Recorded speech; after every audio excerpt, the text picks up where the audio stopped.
नमस्कार, जय हिंद साथियों। स्वागत है आप सभी का आपके अपने यूट्यूब चैनल पर। दोस्तों, आज हम मैथ के टॉप 10 क्वेश्चंस को कवर करने वाले हैं जो आपके सभी प्रतियोगी परीक्षाओं के लिए बहुत ही इम्पोर्टेंट होने वाले हैं। तो चलिए वीडियो को एंड तक ज़रूर देखें। आज का हमारा पहला क्वेश्चन है फ्रेंड कि यदि 4a बराबर 6b बराबर 5c हो तो ABC का जो अनुपात आपको बताना है। तो फ्रेंड, इसको हम कैसे सॉल्व करेंगे?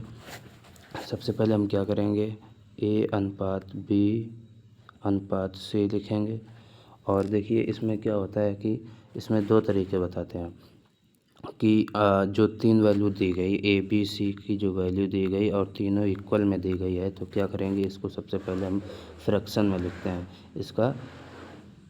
तो 1/4 हो जाएगा A की वैल्यू, B की 1/6 हो जाएगा और C की कितना हो जाएगा 1/5। इन टोटल का क्या ले लेंगे हम, LCM ले लेंगे। तो टोटल का LCM कितना हो जाएगा, टोटल का LCM 60 हो जाएगा। और जब A की वैल्यू निकालेंगे तो 4 से क्या करेंगे, भाग देंगे। तो 60 में 4 से भाग देंगे तो A का कितना 15 आ जाएगा। अनुपात 6 से भाग देंगे तो 10 आ जाएगा। अनुपात जब C की वैल्यू निकालेंगे तो क्या हो जाएगा, 5 से भाग देंगे तो 12 आ जाएगा। तो इसका जो राइट आंसर आ जाएगा वो क्या बनेगा, 15:10:12। तो 15:10:12 ऑप्शन C में है। तो ऑप्शन C इसका राइट आंसर हो जाएगा। आई होप आपको समझ में आया होगा। तो आगे बढ़ेंगे हम। नेक्स्ट क्वेश्चन है हमारा question number 2 friend. Question number 2 है कि 2/3 और 4/9 और 5/6 का लघुत्तम समापवर्तक क्या है। इसका आपको क्या LCM निकालना है। तो इसका LCM क्या हो जाएगा, आप देखिए जो फ्रैक्शन होता है, भिन्न होती है, भिन्न के P/Q के रूप में लिखी जाती है। जो P होता है ये क्या होता है, अंश होता है। तो ये अंश हो गया और नीचे वाला क्या होता है, हर होता है। ये आपको बेसिक नॉलेज होना चाहिए। तो जब हम इसका लघुत्तम समापवर्तक निकालेंगे फ्रेंड, तो क्या करेंगे, जो हमें पूछा गया है तो अंश का, यानी कि लघुत्तम समापवर्तक LCM निकालने को बोला गया है, तो अंश का क्या करेंगे, लघुत्तम समापवर्तक निकालेंगे। और जो हर बचता है उसका क्या, HCF महत्तम समापवर्तक निकालेंगे। ये आपको ये नोट डाउन करना है, ठीक है। तो चलो हम शुरू करते हैं। तो सबसे पहले क्या करेंगे, जो अंश है उसका क्या करेंगे, उसका लासा लेंगे। तो अंश क्या, 2/3, 4/9, 5/6। तो ऊपर वाले का क्या करेंगे, ऊपर वाले का हम लेंगे लासा। तो ऊपर वाले का लासा कितना हो जाएगा, तो फ्रेंड ऊपर वाले का लासा 20 हो जाएगा, ठीक है। और जो अंश हर बचा है तो हर का क्या लेते हैं, HCF, यानी कि महत्तम समापवर्तक।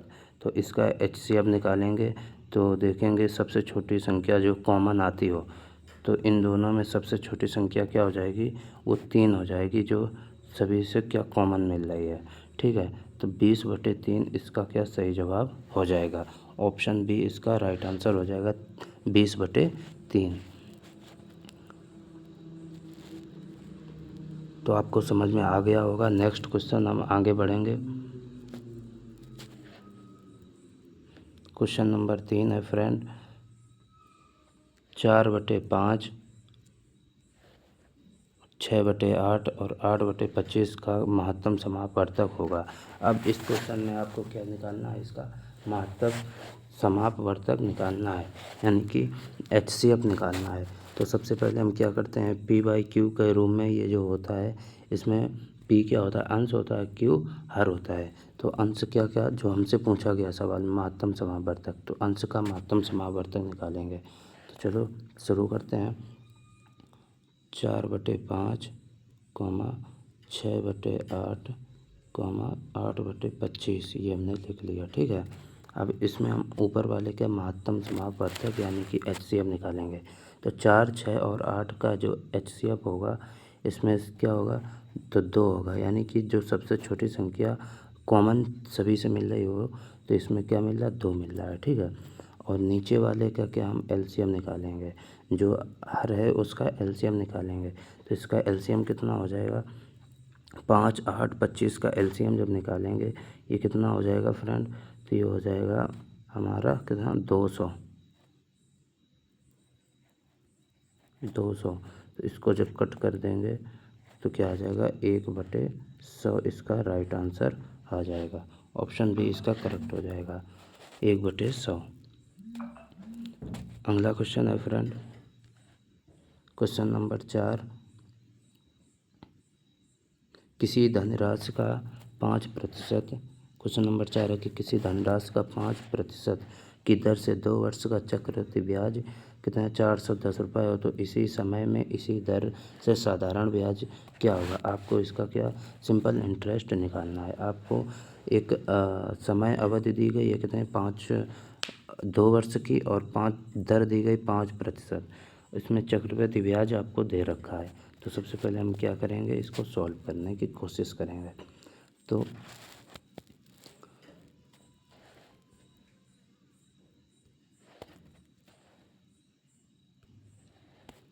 चक्रवृद्धि ब्याज कैसे निकालते हैं, यानी कि जो दर दी गई है हमें उसका हम क्या करेंगे, फ्रैक्शन में तोड़ेंगे। दर कितनी दी गई है, तो दर दी गई 5%, और 5% का जो फ्रैक्शन होता है 1/20 होता है। तो हम क्या करेंगे, और समय दिया गया है 2 वर्ष का, तो हम 20/21, यानी कि 20 जो है ये क्या हो जाएगा, मूलधन हो जाएगा। एक जो है ये चक्रवृद्धि ब्याज मिलेगा 1 रुपये का। तो 20 से 21 हो जाएगा, कितने बार, 2 बार करेंगे, 2 वर्ष का समय दिया है, तो 20 से 21, 20 का गुणा 20 में करेंगे तो कितना हो जाएगा, 400। 21 का गुणा 21 में करेंगे आ जाएगा 441, ठीक है। तो ये हमारा मूलधन आ गया, और ये आ गया हमारा चक्रवृद्धि ब्याज। मूलधन 400 है, चक्रवृद्धि जो ये हमारा हो जाएगा क्या, अमाउंट हो जाएगा, टोटल अमाउंट। तो इसमें चक्रवृद्धि ब्याज हम निकालेंगे तो कितना निकलेगा, 400 से 441 घटा देंगे तो क्या आ जाएगा, जब हम 400 में 441 को घटाएंगे तो कितना बचेगा, 41 बचेगा। यही 41 की वैल्यू हमें 410 रुपये दी गई है। तो 1% की वैल्यू कितनी हो जाएगी, 10 रुपये हो जाएगी, ठीक है। 1% की वैल्यू 10 रुपये हो जाएगी, तो 400% की वैल्यू कितनी हो जाएगी, 4000 रुपये, 4000। अब इसमें कहता है ये क्या आ जाएगा, हमारा मूलधन आ जाएगा, 4000 क्या आ गया, मूलधन निकल के आ गया, ठीक है। अब कहता है कि इसी समय में इसी दर से साधारण ब्याज क्या होगा। अब हमें साधारण ब्याज निकालना है, तो साधारण ब्याज वर्ष जो टाइम दिया गया 2 वर्ष का, और जो दर दी गई तो वो कितनी, 5%। तो 5 जब हम साधारण ब्याज निकालेंगे तो क्या करेंगे, मूलधन हमें पता है, गुणे दर गुणे समय और बटे 100 करेंगे, ठीक है। इसको नेक्स्ट पेज में करते हैं। तो मूलधन कितना है, 4000 रुपये, दर कितनी है, 5%, समय 2 वर्ष, टोटल बटे 100। 1 0, 2 0 से 2 0 कैंसिल हो गए, ठीक है। 5 का गुणा 2 में करेंगे तो 5 दूनी 10 हो जाएगा, और 10 गुणा 40 तो बराबर कितना, 400 रुपये। ये क्या आ जाएगा, साधारण ब्याज आ जाएगा। तो 400 इसका राइट आंसर होगा। ऑप्शन देखते हैं, तो ऑप्शन बी इसका करेक्ट आंसर हो जाएगा, 400 इसका सही जवाब हो जाएगा, ठीक है। अब आगे बढ़ते हैं, नेक्स्ट क्वेश्चन है, क्वेश्चन नंबर 5 है फ्रेंड, कि किसी वस्तु के क्रय व विक्रय मूल्य का अनुपात 20/21 है, उस पर लाभ प्रतिशत क्या होगा। यानी कोई वस्तु है जिसका सीपी कितना है, सीपी का अनुपात दिया गया, और एसपी का यानी सेलिंग प्राइस का अनुपात कितना, 20/21 दिया गया। यानी कि कोई वस्तु है जिसको 20 रुपये में ख़रीदा, 21 रुपये में बेचा गया है, तो उस पर लाभ कितना होएगा। तो कितने, 20 की खरीद कर 21 रुपये में बेच दी, कितने रुपए का लाभ हुआ, तो कितने, 1 रुपये का लाभ होता है, कितने का, 1 रुपये का। तो हम लाभ परसेंट निकालेंगे तो लाभ बटे क्या होता है, क्रय मूल्य कितना, 20 और गुणा 100, तो 20/100, ये हमारा कितना 5% का लाभ आ जाएगा। कितना 5% का लाभ आ जाएगा। तो 5% ऑप्शन ए इसका राइट आंसर हो जाएगा। तो क्वेश्चन नंबर 5 का सही जवाब ऑप्शन ए 5% हो जाएगा। आगे बढ़ते हैं। नेक्स्ट क्वेश्चन है दोस्तों हमारा क्वेश्चन नंबर 6। दो संख्याओं का योग 60 तथा अंतर 6 है। जो दो संख्याएं हैं उनका क्या दिया गया, हमें योगफल दिया गया है कितना 60, अंतर 6 है। तो उन संख्याओं का अनुपात क्या होगा। बहुत ईजी क्वेश्चन है। दो संख्याएं मान लो a प्लस b, उनका योग कितना दिया 60 दिया गया, ठीक है। और इन्हीं संख्याओं का अंतर की बात करें तो अंतर कितना 6 दिया गया है। तो इनका अनुपात निकालना है। तो जब हम a को निकालेंगे तो क्या करेंगे, दोनों संख्याओं का जोड़कर आधा कर देंगे। तो 60 प्लस 6/2, ये क्या हो जाएगा 66/2, काट देंगे तो कितना 33 आ जाएगा। 33 आ जाएगा। ए की वैल्यू कितनी आ गई, तो ए की वैल्यू आ गई हमारी 33 आ गई। ए की वैल्यू 33 आ गई। अब जब बी को निकालेंगे ना, तो बी को कैसे निकालेंगे, बी को क्या करेंगे घटा कर आधा कर देंगे। तो घटा कर आधा करो तो 60 में जब 6 को घटाएंगे तो कितना बचेगा 54, 54 का आधा कर देंगे तो कितना आ जाएगा, बी की वैल्यू आ जाएगी 27। तो उन संख्याओं का अनुपात पूछा है, तो अनुपात क्या निकालेंगे, ए हमारा आ जाता है ए अनुपात बी। तो ए की वैल्यू आई थी कितनी 33 और बी की वैल्यू 27। इसका हम अनुपात निकालेंगे, 3 से काट देंगे तो ये 11 हो जाएगा और ये 9 से कटेगा। तो 11:9 इसका राइट आंसर हो जाएगा। ऑप्शन डी इसका परम सत्य आंसर हो जाएगा। 11:9 इसका राइट आंसर हो जाएगा। अगला क्वेश्चन है फ्रेंड, क्वेश्चन नंबर 7 है 40 लीटर दूध तथा पानी के मिश्रण में 10% क्या है, पानी है। यानी कि एक मिश्रण है जिसमें 40 लीटर दूध और पानी का एक मिश्रण है जिसमें 10% पानी है। इस मिश्रण में कितना पानी और मिलाया जाए ताकि 20% पानी हो जाए। पानी कितना 20% हो जाए। तो क्या करेंगे, इसको हम सॉल्व करेंगे। टोटल मिश्रण कितने का है, तो 40 लीटर का मिश्रण है। कितने का, 40 लीटर का कुल मिश्रण है। इसमें क्या क्या है, दूध है और पानी है। तो हम यहाँ पे दूध और पानी लिख लेते हैं, ठीक है। पानी कितना 10% है तो दूध कितना होगा 90%। इसका जब हम अनुपात निकालेंगे तो कितना आ जाएगा 9:1 आ जाएगा, ठीक है। 9:1 ये मिश्रण कितना हो जाएगा 10। तो 10 बराबर हमें कितनी वैल्यू दी गई 40 के। 10 बराबर कितने की वैल्यू दी गई 40 के। तो 1 बराबर 4 लीटर आ जाएगा, ठीक है। 1 की वैल्यू कितनी 4 आ जाएगी। अब आगे बढ़ते हैं।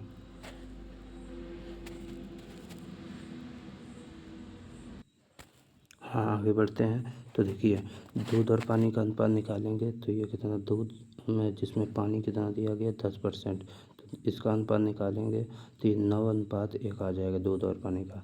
और कितना पानी और मिलाया जाए ताकि कितना पानी 20% हो जाए। 20% की फ्रैक्शन वैल्यू 1/5 होती है। तो अगर टोटल वैल्यू 5 है, ठीक है, एक मिश्रण कुल कितना 5 लीटर का है, तो 1 लीटर अगर उसमें पानी हो जाएगा तो दूध कितना बचेगा 4। तो ये 4:1 लिख दिया, ठीक है। अब क्या मिलाया गया है, देखिए इस क्वेश्चन में मिलाया गया पानी। पानी जो मिलाया गया है तो पानी की जो वैल्यू है वो बढ़ेगी, दूध तो सेम रहेगा। तो दूध की वैल्यू को हम सेम करेंगे। तो दूध की वैल्यू को सेम करने के लिए हम क्या करेंगे कि इसमें हम कर देंगे 4, दूध में 4 का गुणा कर देंगे और इस वाले नीचे में 9 का गुणा कर देंगे। तो दूध की जो वैल्यू है उसको क्या करेंगे सेम करेंगे। तो ये ऊपर देखिए 9:36:4, फिर आ जाएगा कितना 9:36 फिर अनुपात 9। यानी कि ये दूध की जो मात्रा है हमने क्या कर दी सेम कर दी है। तो दूध की मात्रा जब सेम कर दी है तो यहाँ पे कितना पानी, भाई पानी मिलाया जा रहा है तो पानी बढ़ेगा। पहले पानी कितना 4 था, अब कितना हो गया 9। पहले पानी कितना था 4, अब कितना हो गया 9। कितना बढ़ा 5 लीटर। अगर हम 5 लीटर पानी और मिला दें तो पानी की कुल मात्रा कितनी हो जाएगी 20%। तो इसका सही जवाब कौन सा होगा, ऑप्शन ऑप्शन डी इसका राइट आंसर हो जाएगा। तो ऑप्शन डी में क्या है, 5 लीटर। 5 लीटर पानी और मिला देंगे तब इसकी मात्रा कितनी 20% हो जाएगी। अगला क्वेश्चन है, क्वेश्चन नंबर 8 है फ्रेंड, 5 क्रमागत संख्याओं का औसत 125 है। जो 5 क्रमागत संख्याएं हैं उनका औसत कितना 125, अंतिम संख्या ज्ञात कीजिएगा। ठीक है, चलो शुरू करते हैं। देखिए फ्रेंड, ये एवरेज का क्वेश्चन है। तो 5 क्रमागत संख्या, 5 हम क्या कर देंगे, लाइन डॉट लाइन खींचते 1 2 3 4 और 5। तो ये इसका जो एवरेज औसत जो होता है वो बीच की संख्या होती है। 5 में बीच की संख्या कौन सी हो जाएगी, यानी कोई 5 संख्याएं हैं उनमें बीच की संख्या ये वाली हो जाएगी। ठीक है, इसका एवरेज कितना 125 दिया गया। और क्रमागत संख्या पूछी है, तो अगर 125 ये है तो ये 126 हो जाएगी और ये 127 हो जाएगी, ये 124 हो जाएगी और ये 123 आपकी हो जाएगी। तो पूछ रहा है अंतिम संख्या ज्ञात कीजिए। अंतिम संख्या क्या आ गई 127। तो 127 ऑप्शन है इसका सही जवाब हो जाएगा।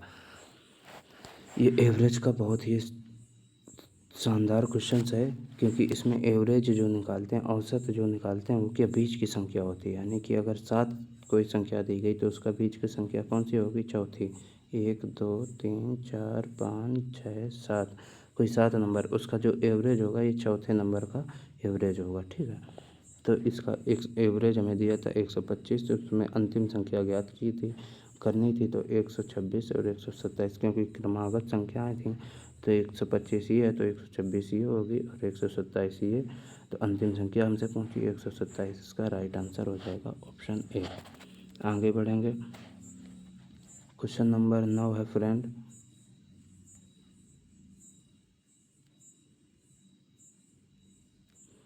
राधा और रानी की आयु का योग 81 वर्ष है।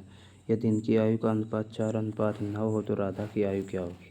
राधा और रानी की आयु का योग कितना दिया गया, तो 81 वर्ष दिया गया। और इनका अनुपात है 4:5। अनुपात का योग अगर हम देखें तो फ्रेंड कितना होगा, 5 4 9, 9 बराबर दिया गया 81 के। तो 1 बराबर कितना हो जाएगा, 1 बराबर हो जाएगा 9 के। ठीक है, तो इसमें राधा की आयु बता पूछिए, तो राधा की कितनी है 4। तो 1 बराबर 9 के 4 बराबर 36 वर्ष। तो राधा की आयु कितनी हो जाएगी 36 वर्ष। ऑप्शन बी इसका राइट आंसर हो जाएगा। क्वेश्चन नंबर 10,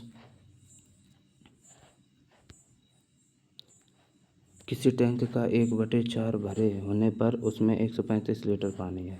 यदि उसमें 180 लीटर पानी हो तो टैंक का कितना भाग भरा है।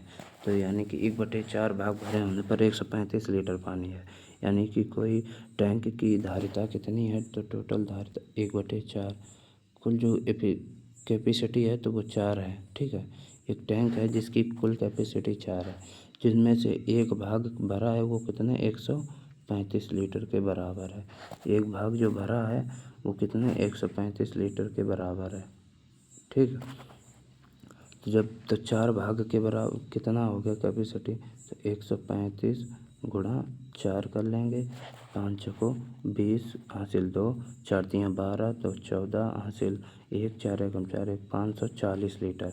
तो उस जो टंकी है उसकी जो टैंक की धारिता, कुल धारिता कितनी है, तो 540 लीटर, यानी कि उसमें पानी आ सकता है। ठीक है, तो कहता है 180 लीटर पानी होने पर टैंक का कितना भाग भरेगा। तो देखो इसको सॉल्व करते हैं। 180 लीटर कहता है भरा होने पर, तो 180 लिखेंगे। 540 कुल कैपेसिटी थी उसकी भाग, तो 0 से 0 कटेगा। अब 18 से कटेंगे तो 18 एकम 18, 18 तियाँ 54, तो कितना 1/3 भाग भरा होगा। तो उस कुल कितना भरा होगा 1/3 भाग। ऑप्शन डी इसका राइट आंसर हो जाएगा। तो फ्रेंड, आशा करता हूँ आपको ये 10 क्वेश्चन बहुत ही अच्छे लगे होंगे। तो वीडियो को लाइक करें, शेयर करें और चैनल पर नए हो तो चैनल को सब्सक्राइब करें। थैंक यू, धन्यवाद।